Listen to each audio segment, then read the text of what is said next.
तो नेक्स्ट जो टॉपिक है that is the principle of reversibility of light.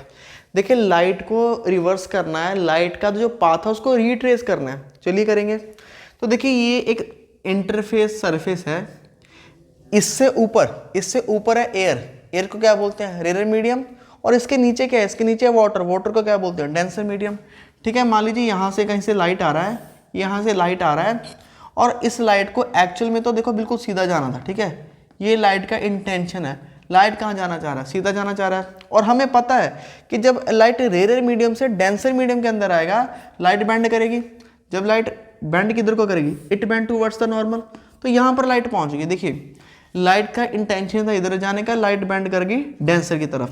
तो ये है एंगल ऑफ इंसिडेंस और ये है एंगल ऑफ रिफ्रैक्शन। ओके, जब लाइट एक मीडियम से दूसरे मीडियम में जाती है हम क्या लिख सकते हैं, हम लाइट जा रही है दूसरे मीडियम में, कहाँ से, पहले वाले से। इसको क्या लिख सकता हूँ मैं, sine of angle of incidence to the sine of angle of refraction. ठीक है बेटा, ओके। अब यहाँ पर हम एक reflecting surface like a mirror, एक मिरर रख देंगे, और ये जो मिरर है ना इस पे 90 डिग्री का एंगल बनाएगा, 90 डिग्री का।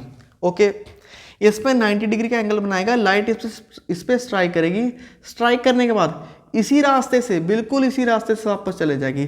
जिस रास्ते से लाइट आई थी उसी रास्ते से लाइट क्या है, वापस जा रही है। इसी फिनोमिना को हम क्या बोलते हैं, principle of reversibility of light. इसकी डेफिनेशन आप लिख लीजिए, मैं डेफिनेशन बोल रहा हूँ। It states that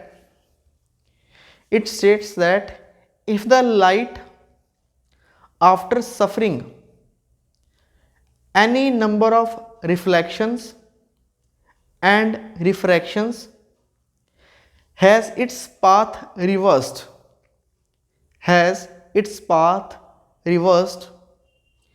it travel back along the same path in opposite direction।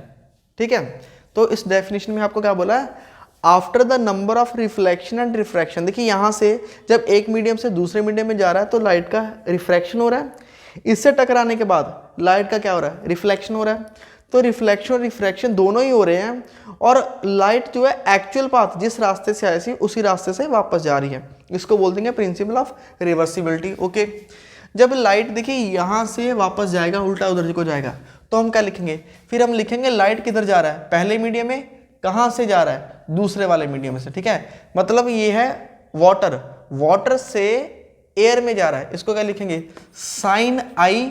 अब आई कौन सा है, जब यहाँ से ऊपर जाएगा ये होगा sine I, I is the angle of incidence, upon sine R, R हो जाएगा ये वाला एंगल, ये हो जाएगा आर एक तरह का। ठीक है, तो ये हो जाएगा साइन आर। ओके, इनको मल्टीप्लाई करते हैं, फर्स्ट और सेकेंड मल्टीप्लाई करेंगे, 1 म्यू 2 इंटू 2 म्यू 1 क्या हो जाएगा, ये बन जाएगा sine I upon sine R multiply by sine R into sine I. Okay, sine R से साइन आर कट गया, साइन आई से साइन आई कटेगा, विच इज इक्वल टू 1। तो क्या आंसर आ रहा है, वी कैन राइट 1 म्यू 2। देखिए 1 म्यू 2 को लिखना चाहता हूँ, इसके साथ में क्या है 2 म्यू 1 है। चलो ठीक है, अब इन दोनों में से किसी भी चीज़ की वैल्यू निकालें, 2 म्यू 1 किसके इक्वल हो जाएगा, दैट इज़ 1, और ये नीचे क्या हो जाएगा, डिवाइड हो जाएगा, दैट इज़ 1 म्यू 2। तो ये है principle of reversibility of light.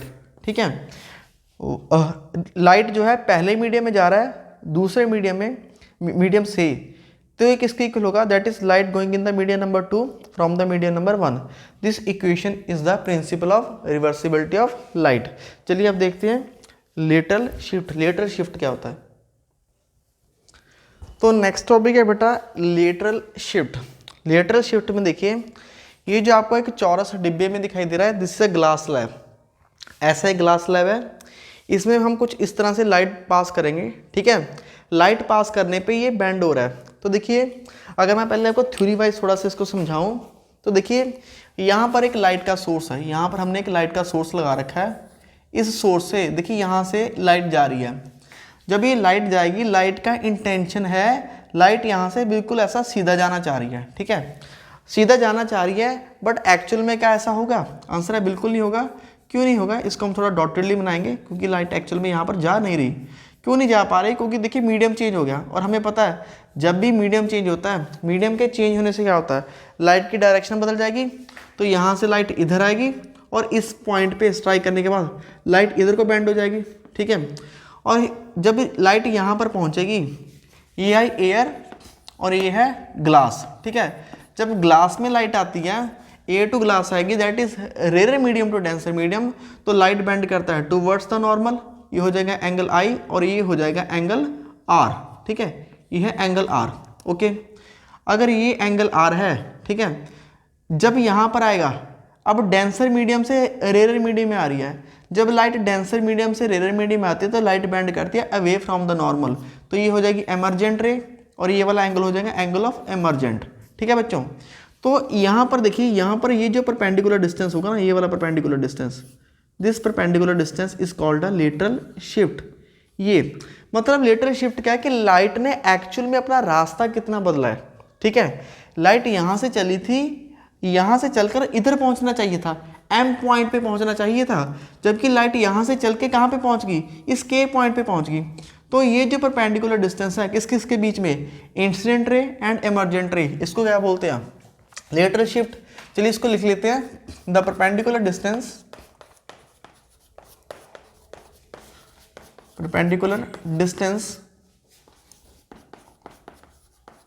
Between incident ray and emergent रे,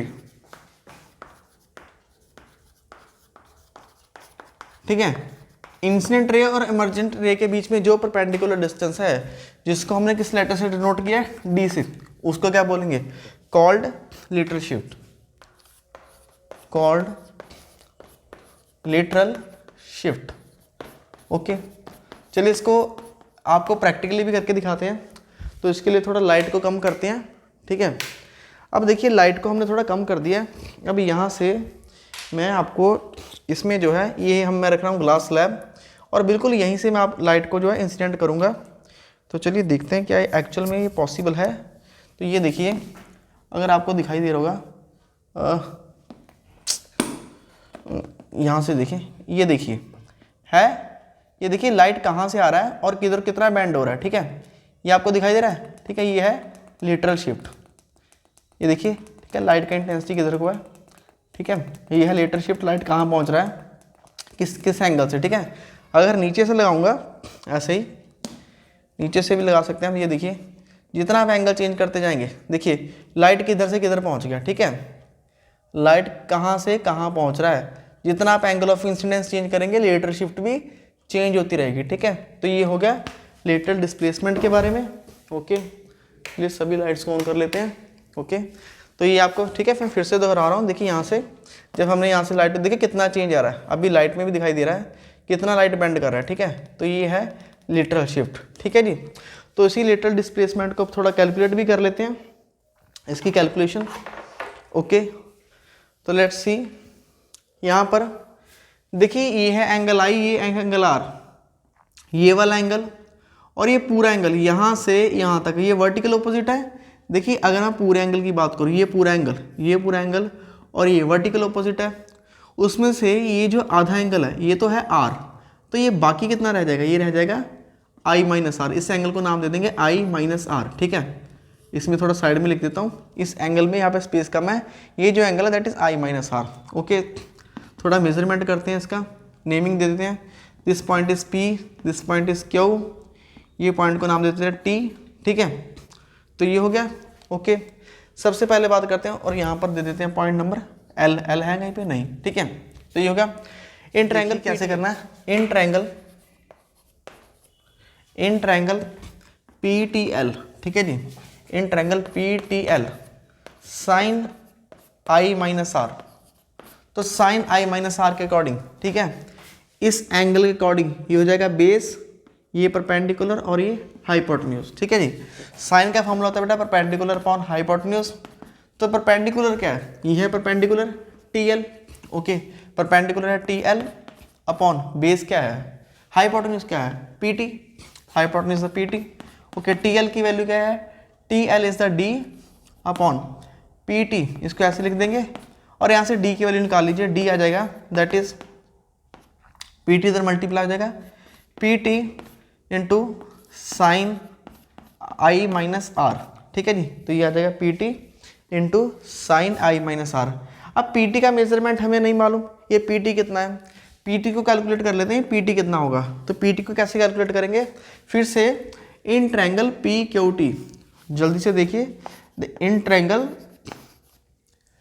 पी क्यू टी, ठीक है बेटा, P Q T, cos R का फॉर्मूला क्या होता है, कॉस का फॉर्मूला होता है बेस अपॉन हाइपोटेन्यूज। तो इस आर एंगल के लिए ये हो जाएगा बेस, ये परपेंडिकुलर और ये hypotenuse.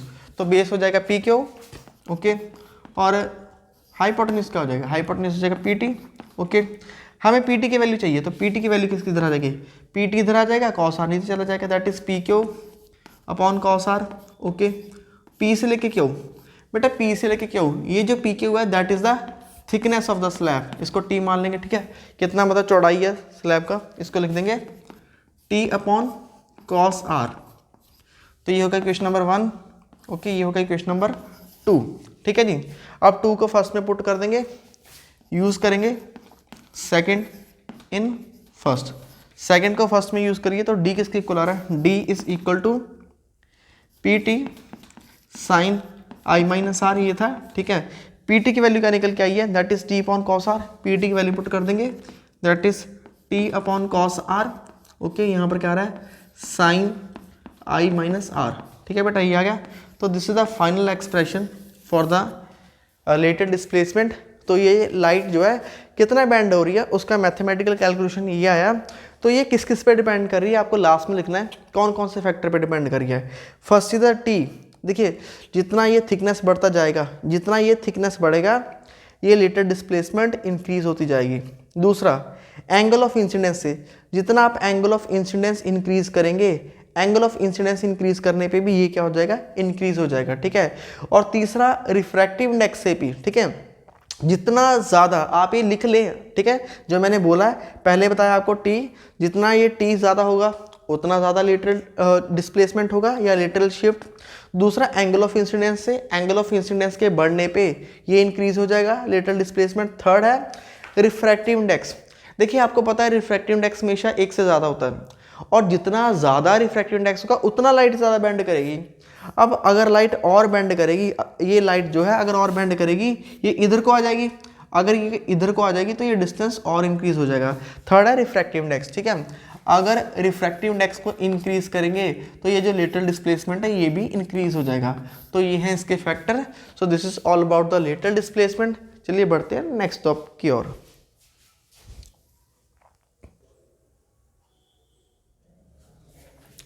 So next topic is refraction through a multiple media. Multiple media का मतलब हम एक से ज़्यादा मीडियम में लाइट को लेके जाएंगे। फॉर एग्जांपल पहले एयर से वाटर के अंदर, फिर वाटर से ग्लास के अंदर। जब लाइट मल्टीपल मीडिया क्रॉस करेगी तो कैसे रिफ्रैक्शन जो है चेंज होगा, सी हियर। तो स्टार्ट करेंगे डायग्राम से। तो देखिए ये है एक इंटरफेस, इस पॉइंट पे देखिए यहाँ से लाइट आ रही है, ओके। इस लाइट को बिल्कुल ऐसे सीधा जाना था, बिल्कुल स्ट्रेट डायरेक्शन के अंदर, बट हो क्या रहा है, यहाँ पर हम ड्रॉ करेंगे नॉर्मल। लाइट जो है एयर से, that is from air, air को क्या बोलते हैं, रेयर मीडियम। एयर से कहाँ जा रही है, दैट इज वाटर। मान लीजिए ये वाला जो सरफेस है ये है वाटर वाला, लाइट वाटर में एंटर कर रही है। अगर लाइट एयर से वाटर में एंटर कर रही है तो किधर को बेंड करेगी, टुवर्ड्स द नॉर्मल, ठीक है। यहाँ पे स्ट्राइक करेगी, that is from I angle incidence. और रिफ्रैक्शन का एंगल क्या होगा, here is the angle of refraction R1। R1 को कैसे ढूंढेंगे, आपको नॉर्मल चेक करना है, वेयर इज द नॉर्मल। दूसरा रिफ्रैक्टेड रे को चेक करना है, तो ये रिफ्रैक्टेड रे आ रही है, ओके। अब इस पॉइंट पे स्ट्राइक कर रही है, इधर नॉर्मल ड्रॉ कर लेंगे, तो हमने नॉर्मल ड्रॉ किया, ठीक है। अब देखिए लाइट को फिर से, लाइट का इंटेंशन था इधर से ऐसे सीधा जाने का, लाइट ऐसा सीधा जाना चाह रही थी, ठीक है। पर अब वाटर से किस में एंटर कर रही है, मान लीजिए यहाँ पर है ग्लास, ठीक है। अब ये जो नेक्स्ट मीडियम है ये है ग्लास। अब आपको पता है ग्लास का रिफ्रैक्टिव इंडेक्स जो है ज़्यादा होता है किससे, वाटर से। तो लाइट फिर से नॉर्मल की तरफ बेंड करेगी तो लाइट इधर पहुंच जाएगी, ठीक है, यहाँ पर पहुंच जाएगी। अगर ये एंगल R1 है तो ये एंगल भी कितना हो जाएगा, R1। इन दोनों को कंपेयर करें, ये वाला एंगल और ये वाला, these are the alternate interior, ठीक है, अल्टरनेट है, ओके। अब यहाँ से ये वाला एंगल क्या है, यहाँ पर हो रही है refraction second time, that is angle R2, refraction at second time. फिर से यहाँ पर नॉर्मल ड्रॉ करेंगे, ओके, नॉर्मल ड्रॉ करेंगे। अब वापस यहाँ पर क्या है, एयर है, तो अब लाइट कहाँ से जा रही है, ग्लास से एयर में जा रही है। जब ग्लास से एयर में जाएगी तो लाइट बेंड करेगी अवे फ्रॉम द नॉर्मल। तो ये देखिए जो स्टार्टिंग में लाइट आ रही थी ये ऐसे जा रही है बिल्कुल सीधा, ठीक है, तो ऐसे है, ये वाली लाइट ऐसे जाना चाह रही है, डन। तो अगर ये एंगल R2 है, ये वाला एंगल कितना होगा, ये भी हो जाएगा R2। ये R2 कैसे हो जाएगा, क्योंकि ये वाला एंगल और ये वाला, ये क्या है, अल्टरनेट इंटीरियर, और जिस एंगल से लाइट बाहर निकलती है that is angle of emergent. और आपको पता है कि एंगल ऑफ एमर्जेंट और एंगल ऑफ इंसिडेंस हमेशा क्या होते हैं, इक्वल होते हैं। तो ये होगा हमारा जो रिफ्रैक्शन है मल्टीपल मीडिया में हमने किया, क्योंकि एयर से लाइट आई थी, एयर में बाहर निकल रही है। अगर एयर से आगे एयर में बाहर निकलेगी तो आई और ई दोनों का मेजरमेंट इक्वल होगा। चलिए स्टार्ट करते हैं। ये है सरफेस P, ये है सरफेस Q, ठीक है, और ये है सरफेस S। बात करेंगे P पॉइंट पे, at surface P, at surface P sine light जा रही है, कहाँ जा रही है, वाटर में। आई कहाँ से थी, एयर में, that is sign I upon sine R1, ठीक है। यही है रिफ्रैक्टिव इंडेक्स का फॉर्मूला। लाइट किस में एंटर कर रही है, लाइट एंटर कर रही है वाटर में, कहाँ से आई है, एयर में, तो हम बोलेंगे refractive index of water with respect to air sine I upon sine R, okay, let it be 1। दोबारा at surface Q, at point Q, at point Q, जो Q पॉइंट है, ठीक है, ये वाला जो पॉइंट है, कौन सा इंटरफेरेंस है, ग्लास और वाटर से लाइट ग्लास में जा रही है, इसको चेक करें, ये Q पॉइंट पे लाइट जो है वाटर से ग्लास में जा रही है, तो इसको कैसे लिखेंगे, refractive index of glass with respect to water. अब आएगा साइन I, इंसिडेंस एंगल कौन सा होगा, देखिए जब लाइट वाटर से ग्लास में जा रही है तो ये वाला एंगल क्या एक्ट कर रहा है, ये इंसिडेंस है, ये पीछे से लाइट आई, ये होगा एंगल इंसिडेंस, और इसके लिए ये वाला एंगल क्या हो जाएगा, रिफ्रैक्शन। तो इंसिडेंस एंगल हो जाएगा साइन R1 और रिफ्रैक्शन क्या हो जाएगा, साइन R2, डन, ओके। अभी ये वाला पॉइंट देखेंगे S, जब लाइट S पे आ रही है, यहाँ से आ रही है, ठीक है, at point S, at point S point पे देखिए अब लाइट फिर से एयर में जा रही है, लाइट कहाँ पे जा रही है, एयर में। आई कहाँ से थी, तो कहाँ से आई थी, that is from the glass, तो आई थी ग्लास से, इसको कैसे लिखेंगे, साइन आई कौन सा है, this is the angle of incidence और ये है एंगल ऑफ रिफ्रैक्शन। तो आई के लिए हम लिखेंगे यहाँ पर R2 और यहाँ पर आएगा साइन E, डन। तो ये होगी सेकेंड इक्वेशन और ये होगी थर्ड। चलिए मल्टीप्लाई करते हैं फटाफट, मल्टीप्लाई 1 2 एंड 3, तीनों को मल्टीप्लाई करेंगे, ये बन जाएगा A म्यू W, ओके। दूसरे वाला वाटर में, वाटर से ग्लास, और तीसरे वाला ग्लास से एयर, ठीक है। लेफ्ट हैंड साइड मल्टीप्लाई करेंगे और राइट हैंड साइड क्या है, इसका ये है sine I upon sine R1 multiply by, इधर राइट साइड क्या है, sine R1 upon sine R2 multiply करेंगे। थर्ड क्या है, sign R2 upon sine E, ठीक है। इसको चेक करेंगे, साइन R1 से साइन R1 कट जाएगा, R2 से R2 कट जाएगा। और आपको पता है I और E इक्वल होंगे किस केस में, अगर एयर से लाइट आके लास्ट में एयर में ही जा रहा है, ठीक है, एयर से आया था एयर में जा रहा है, तो ये दोनों भी इक्वल होंगे। तो तीनों का प्रोडक्ट क्या निकल गया है, तीनों का प्रोडक्ट आ गया 1, तो हम लिख सकते हैं therefore A mu G multiply, light जा रही है वाटर टू ग्लास, ठीक है, ओके, दैट इज फिर जा रही है ग्लास से एयर, इन तीनों का प्रोडक्ट क्या हो रहा है 1, ठीक है। ये रिजल्ट जो हमें काम आएगा न्यूमेरिकल्स के लिए, ठीक है। आप एक स्टेप और कर सकते हैं एक्स्ट्रा, अगर लिखना चाहें आप क्या लिख सकते हैं, वी कैन राइट इन दोनों का प्रोडक्ट किसके इक्वल हो सकता है, 1 अपॉन G म्यू A, ठीक है, ये भी लिख सकते हैं। ये नीचे क्या हो जाएगा, डिवाइड हो जाएगा। तो इस तरह से अलग अलग रूप है मल्टीपल मीडिया के। मल्टीपल मीडिया में रिफ्रैक्शन कैसे होता है, उसको कैसे सॉल्व कर सकते हैं, इस फॉर्मूले से हम सॉल्व कर सकते हैं, ठीक है जी। ये न्यूमेरिकल जो है बहुत काम का है, क्योंकि इसमें 3 सरफेस हमने एक ही बॉडी के अंदर ले रखे हैं, ठीक है। तो that is the refraction at the multiple media. और इसके बाद हम टॉपिक करेंगे that is real depth and the apparent depth. Let's get started. So next topic is the real and apparent depth. देखिए रियल एंड अपेरेंट डेप्थ पहले होता क्या है, डायग्राम में देखिए, डायग्राम में एक कॉइन है यहाँ पर पड़ा हुआ है, कोई भी सिक्का। अब जब भी आपने नॉर्मल देखा होगा, जैसे एक गिलास के अंदर आप पानी डालें, उसमें आप सिक्के को बिल्कुल नीचे रख दें, ठीक है। अगर आप पानी को हिलाओगे तो अगर आप ऊपर से देखोगे उस गिलास में, तो वो जो सिक्के की पोजीशन है ना बार बार चेंज होगी। क्यों चेंज होगी? क्योंकि पानी के अंदर जो लाइट है अपनी जो डायरेक्शन है वो चेंज कर लेती है। ऐसे इधर क्या हो रहा है, देखिए यहाँ पर एक्चुअल में कॉइन है, so here is the object. अब यहाँ पर ऑब्जेक्ट है, इसकी इमेज कहाँ बनेगी? देखिए यहाँ से एक लाइट जा रही है बिल्कुल सीधे, ये लाइट सीधे क्यों जा रही है? क्योंकि हमें पता है अगर एंगल ऑफ इंसिडेंस 0 होता है तो लाइट जब एक मीडियम से दूसरे मीडियम में जाती है तो लाइट की डायरेक्शन चेंज नहीं होती है, ठीक है। तो यहाँ से लाइट बिल्कुल सीधे जा रही है और इस केस के अंदर लाइट अपनी डायरेक्शन चेंज नहीं करेगा, क्योंकि इस पॉइंट पे एंगल ऑफ इंसिडेंस कितना है? 0 डिग्री। ओके, दूसरा देखिए यहाँ से ये लाइट जा रही है इधर, इस लाइट को एक्चुअली ऐसे डॉटेडली बिल्कुल ऐसे जाना था, इस पॉइंट पे जाना था।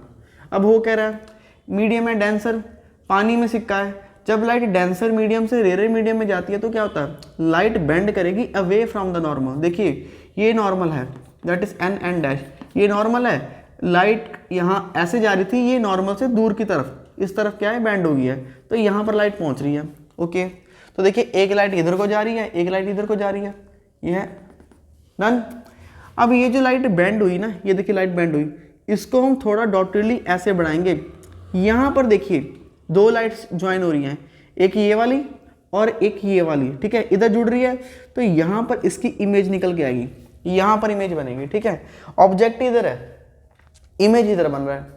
तो ये क्यों हो रहा है? क्योंकि पानी के अंदर जो लाइट है जब एक मीडियम से दूसरे मीडियम में जाएगी, लाइट अपनी डायरेक्शन चेंज कर लेगी, तो ऑब्जेक्ट भले ही पानी के बिल्कुल नीचे पड़ा हुआ है पर उसकी इमेज थोड़ा ऊपर दिखाई देगी, ठीक है। चलिए इसको थोड़ा नेमिंग कर देते हैं, O A, this point is the B, तो ये हो गया। ओके, अब एंगल्स को समझते हैं, एंगल कौन कौन सी है।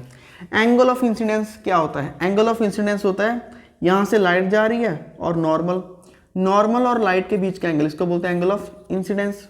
ओके, इस तरफ देखिए, इस तरफ लाइट किधर को जा रही है? ये लाइट जा रही है और ये है नॉर्मल, ये पूरा एंगल क्या होगा? This complete angle is angle of refraction, R. Okay, थोड़ा मैथमेटिक्स की अगर आपको समझ आए तो देखिए ये दोनों लाइंस है parallel, these two lines are the parallel. अगर ये एंगल आई है तो ये वाला एंगल भी क्या होगा? आई होगा। ओके, अब ये वाला अगर एंगल आर है, ठीक है, फिर से देखिए ये लाइन और ये लाइन पैरेलल है, अगर ये एंगल आर है तो ये भी कितना हो जाएगा? आर होगा।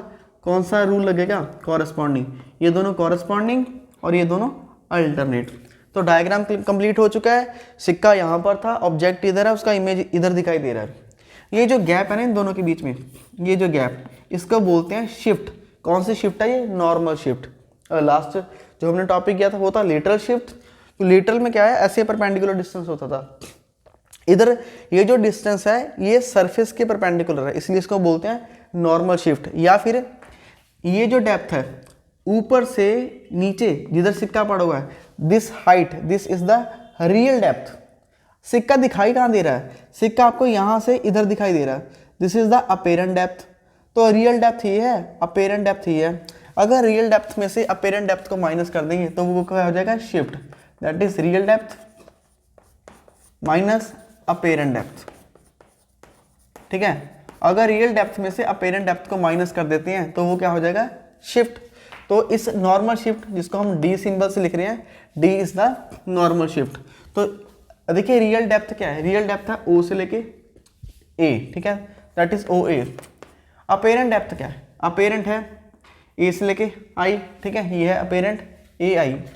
तो ये है डेप्थ का फॉर्मूला। तो आपको डेप्थ कैलकुलेशन करनी है। डेप्थ की कैलकुलेशन के लिए आपको ओ ए की वैल्यू चाहिए, आई ए की वैल्यू चाहिए in terms of I and R. ये सारे हम एंगल्स वगैरह अभी निकाल लेंगे, कोई बहुत मुश्किल काम है नहीं। अब देखिए आई को कहाँ एडजस्ट करेंगे? यहाँ पर हम अपनी आई को एडजस्ट करेंगे, ठीक है, इस पॉइंट पे, इस पॉइंट पे आई को एडजस्ट करेंगे। और देखिए आंख में एक लाइट इधर से ऐसे आ रहा है और एक लाइट इधर से ऐसे आ रहा है, तो आंख में ये दोनों लाइट्स इस पॉइंट पे आ रही ना, इस पॉइंट से फाइनली 2 लाइट्स जो है आंख में आ रही है, तो यहाँ पर हमें इमेज दिखाई दे रही है, ठीक है। सो यहाँ पर हमने सेट किया आई। ओके, चलिए अब देखिए ये है मीडियम नंबर 1 और ये है मीडियम नंबर 2, ठीक है। अब लाइट किधर जा रही है, लाइट जा रही है मीडियम नंबर 2 में, कहाँ से 1, इसको कैसे लिखेंगे, हम इसको लिखेंगे sine I upon sine R, okay. अब साइन आई और साइन आर की हमें वैल्यू चाहिए, उसको कैलकुलेट करेंगे। देखिए साइन आई, मैं साइन आई को क्या लिख सकता हूँ, साइन आई का फॉर्मूला होता है परपेंडिकुलर अपॉन हाइपोटेन्यूज, ओके। चलिए अब late it B question number 1, थोड़ा अलग से सॉल्व कर लेते हैं। साइन आई हो जाएगा परपेंडिकुलर अपॉन हाइपोटेन्यूज, कौन सी ट्रायंगल में, आई के लिए बेटा आप ट्रायंगल पिक करोगे ABO, ठीक है। ये जो मैं बात कर रहा हूँ ये हम बात कर रहे हैं इन ट्रायंगल AOB, ठीक है, ये वाली जो ट्रायंगल है, ठीक है, AOB के अंदर ये है एंगल आई, इस एंगल आई के लिए ये क्या हो जाएगा बेस, ये हो जाएगा परपेंडिकुलर और ये हो जाएगा हाइपोटेन्यूज। तो देखिए परपेंडिकुलर की वैल्यू क्या हो जाएगी, परपेंडिकुलर हो जाएगा AB और हाइपोटेन्यूज क्या है, हाइपोटेन्यूज है दैट इज ये है BO, ठीक है, हाइपोटेन्यूज हो जाएगा BO, okay. Similarly in triangle एक और ट्रायंगल लेते हैं, triangle that is ABI, in triangle ABI AB and I, ठीक है जी। साइन आर का फॉर्मूला क्या था, परपेंडिकुलर अपॉन हाइपोटेन्यूज। इस R एंगल के लिए ये क्या हो जाएगा बेस, ये हो जाएगा परपेंडिकुलर और ये क्या हो जाएगा हाइपोटेन्यूज। तो देखिए परपेंडिकुलर की वैल्यू फिर से क्या हो जाएगी AB अपॉन हाइपोटेन्यूज, देखिए क्या हो जाएगा, हाइपोटेन्यूज हो जाएगा IB, ठीक है जी, ये आ गया, okay. Let it B question number 2। अब ये है, इसको मानेंगे दूसरी और इसको हम देते हैं question number 3, okay. Second and third, second है साइन आई, थर्ड है साइन आर, किस में पुट करेंगे, फर्स्ट में पुट करेंगे। तो लाइट जा रही है दूसरे मीडियम में पहले वाले से, that is sine i upon sine r. Sine i की वैल्यू क्या है, साइन आई की वैल्यू है AB upon BO, that is sine i की वैल्यू, देखिए यहाँ AB upon BO। Sine r की वैल्यू क्या है, AB अपॉन IB, ठीक है जी। AB से AB कट जाएगा, क्या निकल के आ जाएगा, that is equal to IB upon BO, ये आंसर आ गया। देखिए हमारे पास रिफ्रैक्टिव इंडेक्स का आंसर आ गया IB और BO, और हमें मेजरमेंट्स किसके चाहिए थे, हमें OA और IA का मेजरमेंट चाहिए। क्या ये इसको इक्वल है, आंसर है बिल्कुल नहीं। तो हम क्या एडजस्टमेंट करेंगे, देखिए अगर आप थोड़ा ध्यान से सोचेंगे ना, देखने में आपको क्या लग रहा है, आपको देखने में लग रहा है कि OA और OB इन दोनों में बहुत गैप है, बहुत सारा मतलब जो है, अगर ये मान लीजिए 5 है तो आपको लग रहा है ये 7 या 8 होगा, बहुत ज़्यादा डिफरेंस होगा। पर एक्चुअल में ऐसा नहीं है। एक्चुअल में क्या, देखिए एक ही पॉइंट से मतलब 2 लाइट आंख में आ रही है। देखिए लाइट आंख में कहाँ से एंटर करती है, लाइट जो है अपनी आई में प्यूपिल के थ्रू क्रॉस करती है ना, और आपको प्यूपिल का साइज पता है, बहुत ही छोटा साइज है प्यूपिल का। इतने छोटे साइज में अगर 2 अलग अलग जगह से लाइट आ रही है और ये एंगल बहुत छोटा है, बहुत छोटा होने के कारण जस्ट इमेजिनेशन कीजिए, ये वाला जो एंगल आई है बहुत छोटा है, तो ये जो लाइन है ना AB और IB ये बहुत ही क्लोज होंगे, इनके बीच का एंगल 1 डिग्री से भी कम होगा। अगर एंगल 1 डिग्री से भी कम है OA और OB के बीच में, अगर ये एंगल 1 डिग्री से भी कम है तो ये रेस जो है बहुत क्लोज है। मतलब हम क्या लिख सकते हैं, OA और OB बहुत ही क्लोज है, तो हम लिख सकते हैं as angle from O and I, angle from O and I obtained at I is very small, एंगल बहुत छोटा है, इसलिए therefore हम क्या मान के चलेंगे, we can assume OA, जो OA है वो अप्रोक्सीमेटली इक्वल हो जाएगा OB के, that is OB। सिमिलरली यहाँ पर देखिए जो AI है, ठीक है, जो AI है ये किसके इक्वल हो जाएगा, AI किसके इक्वल हो जाएगा, ये हो जाएगा IB के इक्वल, ठीक है जी। ये दोनों मेजरमेंट्स अब आपको याद करने हैं। अब देखिए OA इसकी वैल्यू भी है और IA इसकी वैल्यू भी है। अब देखिए इस D को हम कैसे लिख सकते हैं, दोबारा से लिखते हैं D को, that is OA minus IA, okay. अब देखिए OA की जगह मैं क्या लिख दूंगा, OA को रिप्लेस कर देंगे OB से, और IA की वैल्यू क्या निकाली है IB, इससे रिप्लेस कर दीजिए, ओके।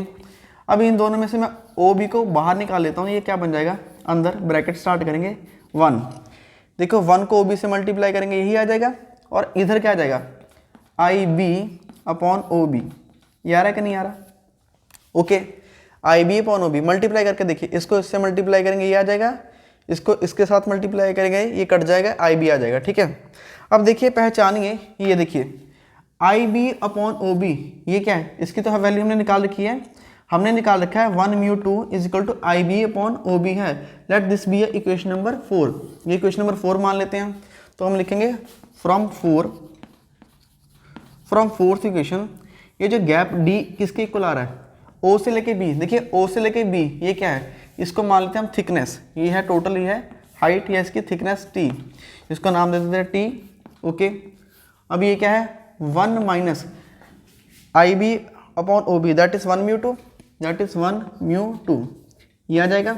ओके, अब 1 कौन सा मीडियम था, देखिए 1 वाला जो मीडियम है वो है डेंसर दैट इज वाटर, और ये वाला मीडियम कौन सा है, एयर है। तो इसको थोड़ा एयर और वाटर के फॉर्म में अगर लिखेंगे तो ये बन जाएगा D is equal to T 1 minus first medium है एयर और दूसरे वाला मीडियम क्या है ग्लास। ये सही तरीका है फॉर्मूले को लिखने का। ओके, अगर आप प्रिंसिपल ऑफ रिवर्सिबिलिटी यूज़ करते हैं फिर भी एक इक्वेशन लिख सकते हैं, T 1 माइनस 1 अपॉन, ये एयर टू ग्लास जा रही है, अगर ग्लास टू एयर भेजेंगे, ठीक है, जब वाटर, सॉरी यहाँ पे ग्लास नहीं वाटर, मुझे यहाँ पे वाटर यूज़ करना चाहिए था, ये दूसरा वाला मीडियम है, ये वाटर है, तो ये वाटर। ठीक है, अभी लाइट वाटर से एयर में गया है, ठीक है, वाटर टू एयर। अगर वाटर टू एयर जा रहा है तो इसका उल्टा कैसे लिख सकते हैं, 1 upon mu air to water. इस फॉर्मेट में भी आप लिख सकते हैं, डिपेंड करता है कि एग्जाम में आपको जो क्वेश्चन है क्या पूछा गया, न्यूमेरिकल कौन सा है। तो this is the final answer. ये जो शिफ्ट है ये किस पे डिपेंड करिए, दैट इज टी मतलब जो है इसकी हाइट है, जो लिक्विड कॉलम है ना उसकी हाइट पे डिपेंड कर रहा है। जितनी ज़्यादा ये हाइट होगी उतनी ही ज़्यादा क्या होगी, ये नॉर्मल शिफ्ट होगी। ओके, दूसरा रिफ्रैक्टिव इंडेक्स पे भी डिपेंड कर रहा है। ठीक है, लास्ट में हम क्या लिख सकते हैं, we can write, so we can finally write our normal shift. ये जो नॉर्मल शिफ्ट है फर्स्ट डिपेंड कर रहा है रियल डेप्थ कितना है, यहाँ से यहाँ तक, ये तो रियल डेप्थ है ना T, we can write this depend on the real depth, more is the real depth, जितना ज़्यादा रियल डेप्थ होगा उतना ही ये मतलब जो है ये वाला नॉर्मल डेप्थ है, नॉर्मल शिफ्ट है ज़्यादा हो जाएगी। दूसरा रिफ्रैक्टिव इंडेक्स पे भी डिपेंड करता है। देखिए रिफ्रैक्टिव इंडेक्स पे कैसे डिपेंड कर लेता है, मान लीजिए ये वाला मीडियम बहुत हल्का है, एयर है, एयर से हल्का तो वैसे कुछ होता नहीं है।